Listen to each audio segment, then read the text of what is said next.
Hello welcome back to ലേണിനോ. So KEAM exam എഴുതി കഴിഞ്ഞാൽ സ്റ്റുഡൻസിനും പാരൻസിനും ഒരുപോലെ അറിയാൻ ആകാംക്ഷയുള്ളത് കേരളത്തിലുള്ള എഞ്ചിനീയറിംഗ് കോളേജുകളെ കുറിച്ചും കോഴ്സുകളെ കുറിച്ചും അതേപോലെ തന്നെ അലോട്ട്മെന്റിന്റെ പ്രോസസ്സിനെ കുറിച്ചും ഒക്കെയാണ്.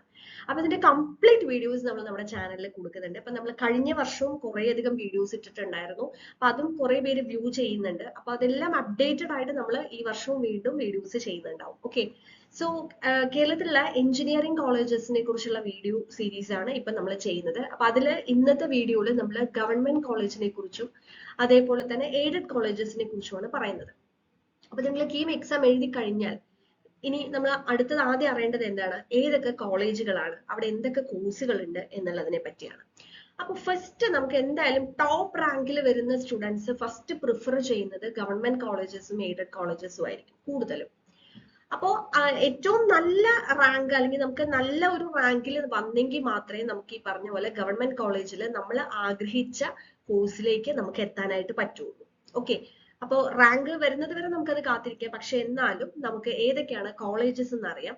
അപ്പൊ നമുക്ക് ഈ വീഡിയോയിലല്ല, അടുത്തൊരു വീഡിയോയിൽ ഞാൻ ചെയ്യുന്നതാണ് കഴിഞ്ഞ വർഷം എത്രയാണ് ലാസ്റ്റ് റാങ്ക് ഓരോ കോളേജസിലും പോയിട്ടുള്ളത്, ഗവൺമെന്റ് കോളേജിൽ കിട്ടണമെങ്കിൽ എത്ര റാങ്ക് വരണം എന്നുള്ളതൊക്കെ നമുക്ക് സെപ്പറേറ്റ് ആയിട്ട് ചെയ്യാം. അപ്പോൾ കേരളത്തിൽ നമുക്കിപ്പോ കീം എക്സാം എഴുതി നിങ്ങൾക്ക് ഏതൊക്കെയാണ് ഗവൺമെന്റ് ആൻഡ് എയ്ഡഡ് കോളേജസ് എന്നുള്ളത് നമുക്കിന്ന് നോക്കാം. യെസ്, സോ കേരളത്തിൽ നമുക്ക് DTEയുടെ അണ്ടറിൽ, ഡയറക്ടർ ഓഫ് ടെക്നിക്കൽ എഡ്യൂക്കേഷന്റെ അണ്ടറിൽ വരുന്ന കോളേജസ്, അതായത് ഗവൺമെന്റ് കോളേജസ് ഏതൊക്കെയാണെന്നുള്ളത് നോക്കാം.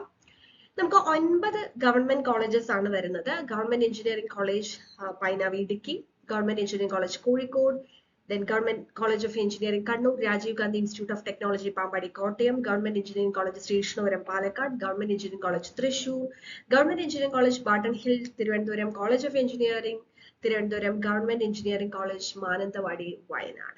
അപ്പൊ ഇത്രയും കോളേജസ് ആണ് നമുക്ക് KTU യൂണിവേഴ്സിറ്റി KTU ആണ് വരുന്നത്. KTUയുടെ അണ്ടറിൽ അല്ലെങ്കിൽ DTEയുടെ അണ്ടറിൽ വരുന്ന ഗവൺമെന്റ് കോളേജസ് ഇത്രയാണ്. ഇനി ഇതിൽ courses offered and number of seats എന്ന് പറഞ്ഞ് കൊടുത്തിട്ടുണ്ട്. അതായത് ഈ ഓരോ കോളേജിലും ഏതൊക്കെ കോഴ്സുകളാണ് ഉള്ളത് എന്നുള്ളതാണ് ഇവിടെ കൊടുത്തിരിക്കുന്നത്. അപ്പൊ ഇതില് നമുക്ക് ഈ കോഡായിട്ടാണ് ഇതെല്ലാം തന്നിരിക്കുന്നത്. അപ്പൊ നമ്മൾ അറിയണം, CS എന്ന് പറഞ്ഞത് കമ്പ്യൂട്ടർ സയൻസ് ആണ്, EC എന്ന് പറയുന്നത് ഇലക്ട്രോണിക്സ് ആൻഡ് കമ്മ്യൂണിക്കേഷൻ ആണ്, EE എന്ന് പറയുന്നത് ഇലക്ട്രിക്കൽ ആൻഡ് ഇലക്ട്രോണിക്സ് ആണ്, IT എന്ന് പറയുന്നത് ഇൻഫർമേഷൻ ടെക്നോളജി, ME എന്ന് പറഞ്ഞാൽ മെക്കാനിക്കൽ എഞ്ചിനീയറിംഗ്. അങ്ങനെ നമുക്ക് ഇത് നിങ്ങളുടെ പ്രോസ്പെക്ടസിൽ നോക്കിക്കഴിഞ്ഞാൽ നമുക്ക് മനസ്സിലാവും. അപ്പൊ നമുക്ക് ഏത് കോഴ്സിലാണോ ജോയിൻ ചെയ്യേണ്ടത് എന്നുള്ളതിന്റെ കോഡും കൂടെ നമ്മളൊന്ന് മനസ്സിലാക്കി വെക്കണം. സോ ഓരോ കോഴ്സിലും ഇവിടെ എത്ര സീറ്റ് ഉണ്ട് എന്നുള്ളതാണ് അതിനകത്ത് കാണിച്ചത്. ടോട്ടൽ നമ്പർ ഓഫ് സീറ്റും തന്നിട്ടുണ്ട്. ഓക്കെ, അപ്പൊ ഇത്രയാണ് ഗവൺമെന്റ് കോളേജസ് വരുന്നത്. അതായത് നമുക്ക് നല്ല റാങ്ക് ഉണ്ടെങ്കിൽ നമ്മൾ ആഗ്രഹിച്ചതുപോലെ ഇപ്പം CET-യിലും അല്ലെങ്കിൽ ഗവൺമെന്റ് എഞ്ചിനീയറിംഗ് കോളേജ് തൃശ്ശൂർ ഇവിടെയൊക്കെ ഏറ്റവും ടോപ്പ് റാങ്കിൽ വന്നാലാണ് നമുക്ക് അവിടുത്തെ ഏറ്റവും നല്ല ബ്രാഞ്ചിലേക്ക് നമുക്ക് നമ്മൾ ആഗ്രഹിച്ചതുപോലെ നമുക്ക് എത്താനായിട്ട് സാധിക്കുകയുള്ളൂ. സോ ഇത്രയാണ് നമുക്ക് ഗവൺമെന്റ് കോളേജസ് വരുന്നത്. ഓക്കെ, ഇനി ഗവൺമെന്റ് കോളേജസ് കഴിഞ്ഞാൽ പിന്നെ നമുക്ക് വരുന്നത് എയ്ഡഡ് കോളേജസും എയ്ഡഡ് ഓട്ടോണോമസ് കോളേജുമാണ്. ഓക്കെ, എയ്ഡഡ് കോളേജ് എന്ന് പറയുന്നത് നമുക്ക് ഇവിടെ Mar Athanasius college of engineering Kothamangalam, NSS college of engineering Akathethara Palakkad. Okay, 2 കോളേജാണ് എയ്ഡഡ് കോളേജസ് വരുന്നത്. അവിടെ നമുക്ക് ഏതൊക്കെയാണ് കോഴ്സസ്, എല്ലാം KTUയുടെ അണ്ടറിൽ തന്നെയാണ് വരുന്നത്. ഏതൊക്കെയാണ് വരുന്നതെന്ന് നോക്കാം. പിന്നെ ഇതിനകത്ത് നമുക്ക് റിസർവേഷൻ വരുന്ന ഇത് ഉണ്ട്. അപ്പൊ അത് നമുക്ക് സെപ്പറേറ്റ് ആയിട്ട് നമ്മളുടെ ഇതിൽ പ്രോസ്പെക്ടസിൽ നോക്കിക്കഴിഞ്ഞാൽ അതിന്റെ ഡീറ്റെയിൽസ് അറിയാം, അവിടെ എത്ര സീറ്റ് ഉണ്ട് എന്നുള്ളതുണ്ട്. പിന്നെ എയ്ഡഡ് ഓട്ടോണോമസ് കോളേജിന്റെ TKM കോളേജ് ഓഫ് എഞ്ചിനീയറിംഗ് കൊല്ലം, ഇതൊക്കെ ഫേമസ് കോളേജസ് ആണ് കേട്ടോ. നിങ്ങൾ ഇതിനെ പറ്റിയൊക്കെ കേട്ടിട്ടുണ്ടാവും.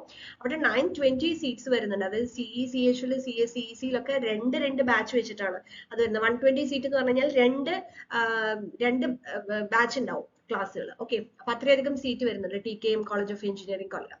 അപ്പൊ ഇതാണ് എയ്ഡഡും എയ്ഡഡ് ഓട്ടോണോമസ് കോളേജും വരുന്നത്.